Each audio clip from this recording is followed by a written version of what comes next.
10-year-old can spend his summer in his grandfather Hassan Dide's old village house, a treasure trove of forgotten relics.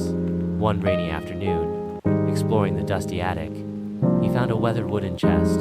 Inside, nestled amongst old clothes and faded photographs, was a yellowed parchment, a map. The map, worn at the edges, bore a cryptic message. The real treasure is for the brave and the good-hearted.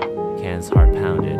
A treasure? He had to solve this mystery. The map depicted the village, but with curious symbols marking unusual locations.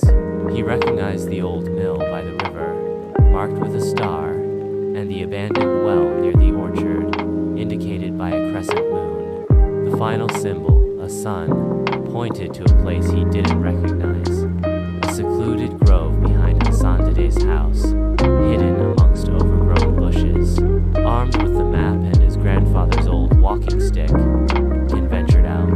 The rain had stopped, leaving the air fresh and clean. He followed the map meticulously, his heart quickening with each landmark he identified. The old mill stood silent and still, its water wheel motionless. The abandoned well, half collapsed, seemed to whisper tales of forgotten times. Finally, he reached the grove. The bushes were thick, and the sunlight barely pierced the leaves, casting long shadows.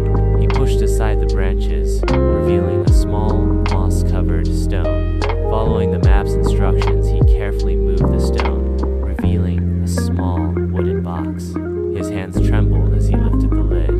Inside, there was no gold or jewels, no glittering riches.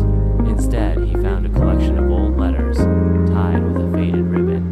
There were letters written by Hassan Dide to a woman he loved, letters filled with tales of their youthful adventures, their dreams, their love. They were stories of a life well lived, a life filled with kindness and courage. As Ken read the letters, he understood. The real treasure wasn't gold or jewels. It was the love and memories they represented, the legacy of a life lived with a good heart. He carefully closed the box, placing the stone back in its place. He knew he would cherish this treasure far more than any material wealth. Returning to the house, a newfound appreciation filled his heart.